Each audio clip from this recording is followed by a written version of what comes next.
Hello everyone, welcome to our YouTube channel Shiksha Alliance. Today we are going to start our daily current affairs session in which we will cover important news from several newspapers, PIB and various government sources. So let's begin our session. Our first topic is paddy straw pelletization and torrefaction. तो हम जानेंगे paddy straw pelletization and टॉरिफैक्शन के बारे में। PIB का news काफी important हो जाता है।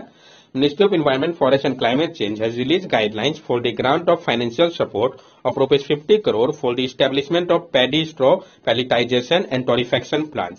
तो ministry of environment, forest and climate change है, उन्होंने रिलीज किया है गाइडलाइंस को, जो ग्रांट दिया जाएगा फाइनेंशियल सपोर्ट के तौर पर ₹50 करोड़ का, ताकि स्टैब्लिश किया जा सके पैडी स्ट्रॉ पैलेटाइजेशन और टॉरिफैक्शन प्लांट को।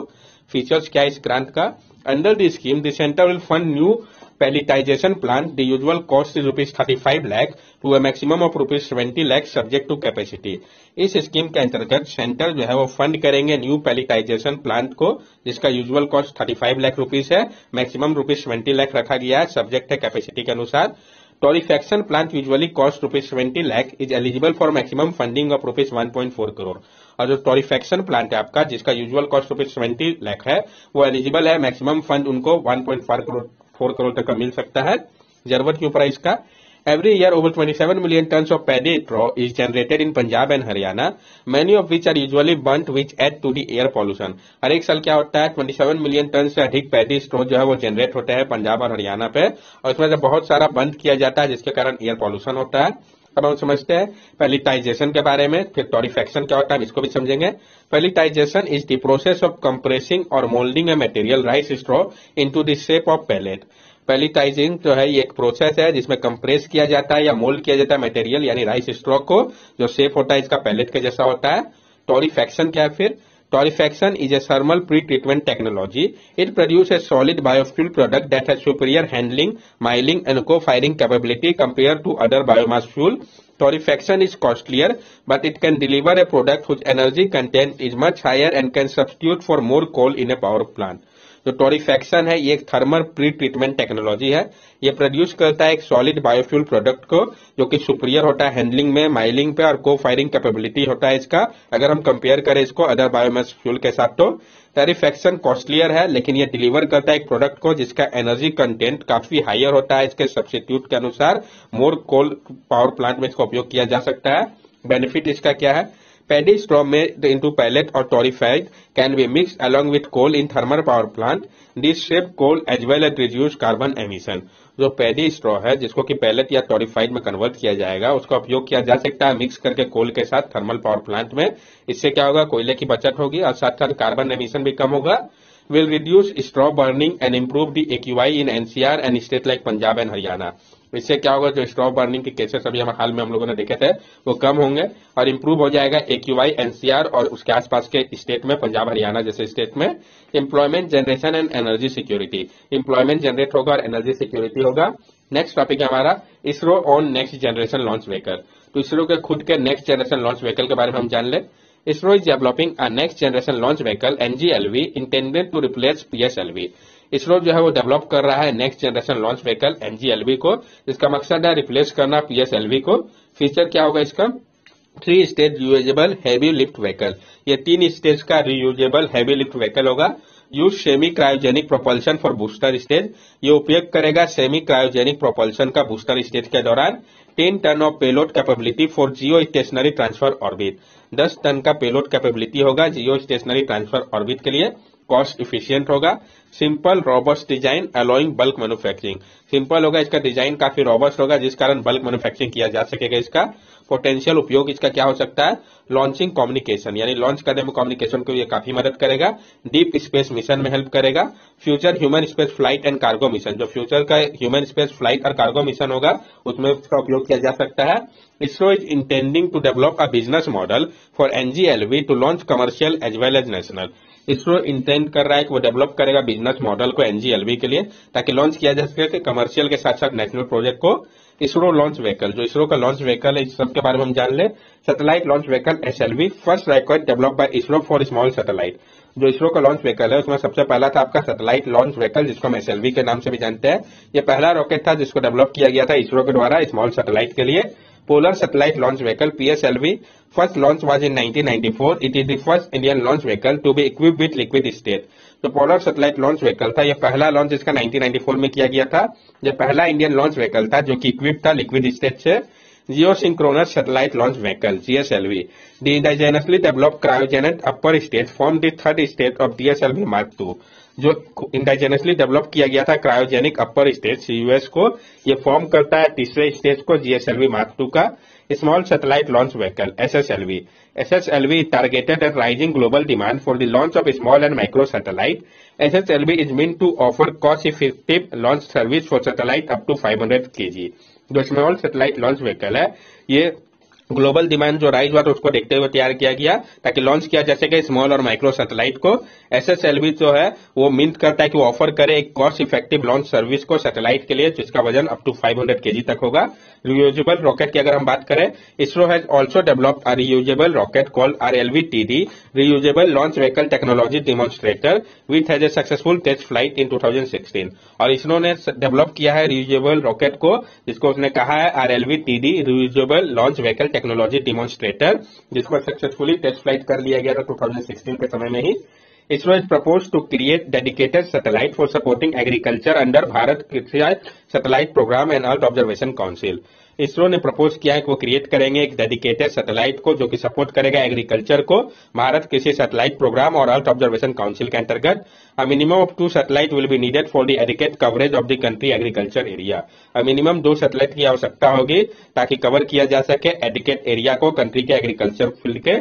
Currently use satellite for agriculture, अभी जो करेंटली उपयोग किया जा रहा है सैटेलाइट के एग्रीकल्चर के लिए, तो resource set for crop production forecast, Cartosat, topographic mapping और रीसेट वेदर इमेजिंग। तो जो अभी करंटली उपयोग हो रहा है सैटेलाइट का, तो आप में रिसोर्स सेट है क्रॉप के प्रोडक्शन के फोरकास्ट के लिए, कार्टोसेट है टोपोग्राफिक मैपिंग के लिए और रीसेट है वेदर इमेजिंग के लिए।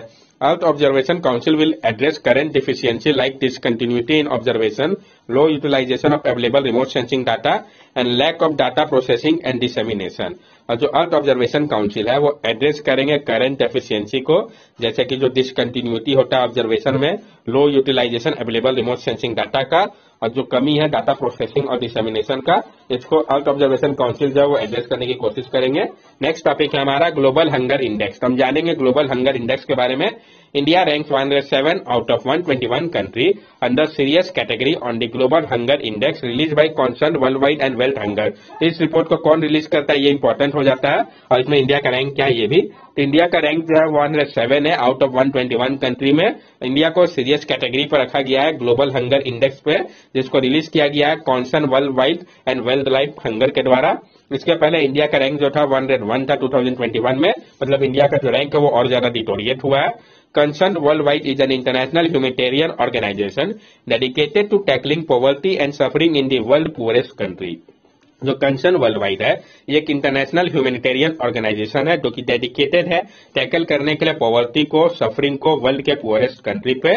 Wealth hunger life is one of the largest private aid organisation in Germany, independent of politics and religion. और जो वेल्थ हंगर लाइफ है ये एक लार्जेस्ट प्राइवेट एड ऑर्गेनाइजेशन में से एक है जर्मनी का, जो कि इंडिपेंडेंट है पॉलिटिक्स और रिलीजन से, लेकिन रिपोर्ट के हिसाब से ऐसा लगता नहीं है।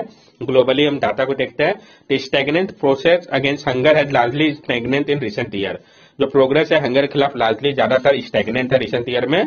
मॉडरेट की अगर हम बात करें तो 2022 का global hunger index score world के लिए कंसीडर किया गया कि ये मॉडरेट है। स्लाइट इंप्रूवमेंट देखा गया है, 18.2 था 2022 पे जो कि 19.1 था 2014 पे। इंडिया की अगर हम बात करें इस इंडेक्स में तो सीरियस कैटेगरी पे इंडिया का स्कोर 29.1 है, सीरियस कैटेगरी पे है। नेबरिंग कंट्री पे इंडिया का रैंक श्रीलंका से भी बिलो है, श्रीलंका का रैंक 64। आप सोच लीजिए, जहां पे आपने देख लिया था क्या सिचुएशन चल रहा है पॉलिटिकल क्राइसिस के बाद। नेपाल का रैंक 81 है, बांग्लादेश का रैंक 84 है और पाकिस्तान का 91 है। पाकिस्तान का भी इंडिया से अच्छा रैंक है। आप इमेजिन कर सकते होंगे कि ये जो रिपोर्ट है कितना अल्ट्रा बायस होकर तैयार किया गया है। अफगानिस्तान का रैंक 109 है, ये एक लौटा कंट्री है साउथ एशिया का जो कि परफॉर्म कर रहा है इंडिया से वर्स्ट इस इंडेक्स में। India child wasting rate low weight for height, it is 19.3 worse than the level recorded in 2014 15.1। जो चाइल्ड वेस्टिंग रेट है जिसमें लो वेट होता है हाइट के कंपैरिजन पे, ये 19.3 है जो कि वर्स है, जो 2014 में था ये 15.1 ही था। अंडर न्यूरिशमेंट की अगर हम बात करें तो ये बढ़ा है, 14.6 था 2018 से 20 के समय पे, वो बढ़ के 16.3 हो गया 2019 से 2021 के दौरान। Improvement in child stunting and child mortality between 2014 to 2022। जो इंप्रूवमेंट देखा गया चाइल्ड स्टंटिंग और चाइल्ड मोर्टेलिटी पे 2014 से 2022 के दौरान, तो चाइल्ड स्टंटिंग डिक्लाइन हुआ है 38.7% से 35.5% हुआ। चाइल्ड मोर्टेलिटी में भी गिरावट देखा गया 4.6 से 3.3% हुआ। रीजन क्या है जो फॉल आउट हुआ है ग्लोबली, तो जो कॉन्फ्लिक्ट चल रहा है ये, climate change, economic fall out जो हुआ कोविड-19 पैंडेमिक के दौरान, और अभी जो यूक्रेन वॉर चल रहा है, ये सारे कुछ रीजन है जिसके कारण ग्लोबली फॉल आउट हुआ है। कुछ रिलेटेड इनिशिएटिव जो कि इंडिया के द्वारा लिया गया है रिड्यूस करने के लिए हंगर को, ईट राइट इंडिया मूवमेंट, पोषण अभियान, प्रधानमंत्री Matru Vandana Yojana, food fortification, national food security act 2013, mission Indradhanush, integrated child development scheme ICDS scheme. ये कुछ स्कीम है जो कि चलाया गया इंडियन गवर्नमेंट के द्वारा ताकि टैकल किया जा सके इसको। बेसिक टर्म जो है उसको हम समझते हैं क्या बेसिक है ग्लोबल हंगर इंडेक्स का।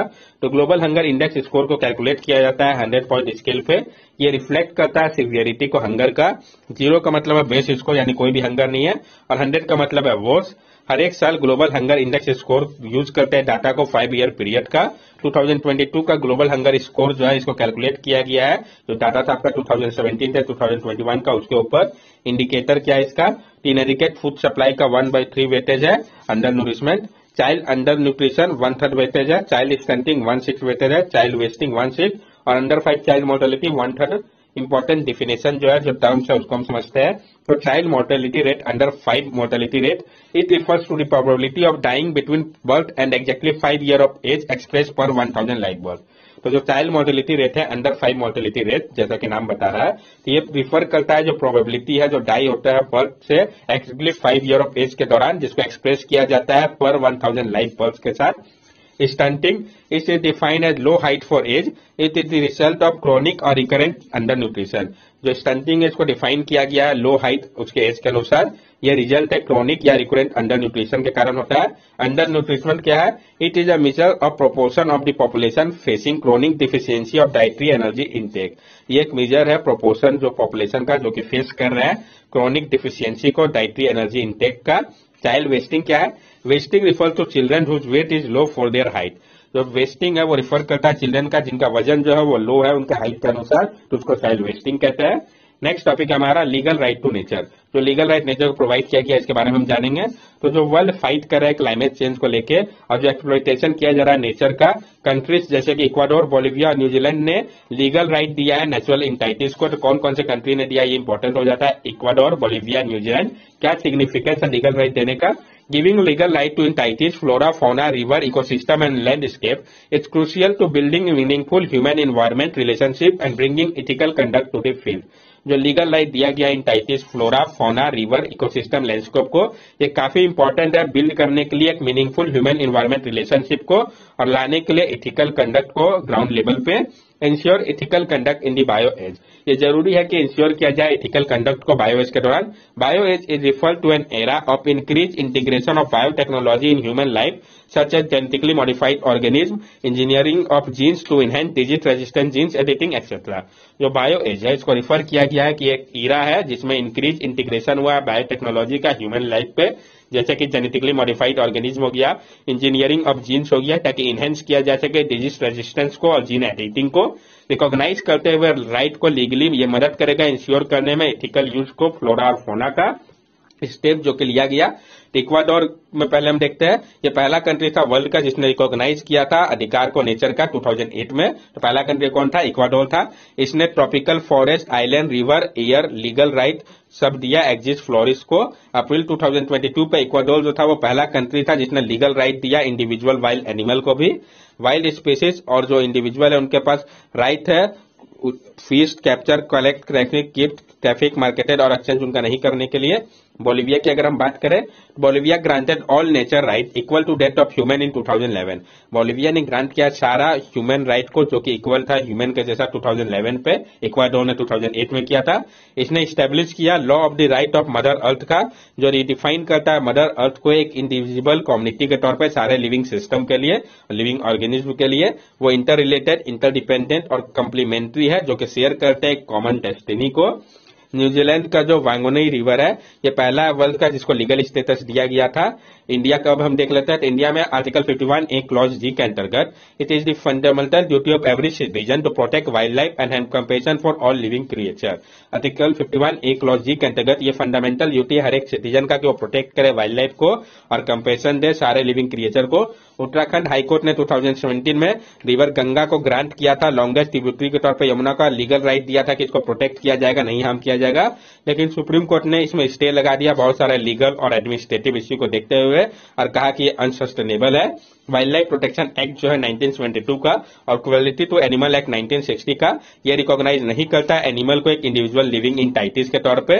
जो कंपेलिंग शिफ्ट देखा गया है कंपटीशन से कॉपरेशन के बीच में ह्यूमन और लिविंग सिस्टम के बीच में फ्यूचर सर्वाइवल को लेके, ये एक अंडर एक्सप्लोर एरिया है। इस कारण जो क्वेश्चन है कि किस तरीके से इंडिया तैयार करेगा कि उसको बायो एज के लिए ये अभी भी बचा हुआ है, जिसको सॉर्ट आउट करना बहुत आवश्यक है।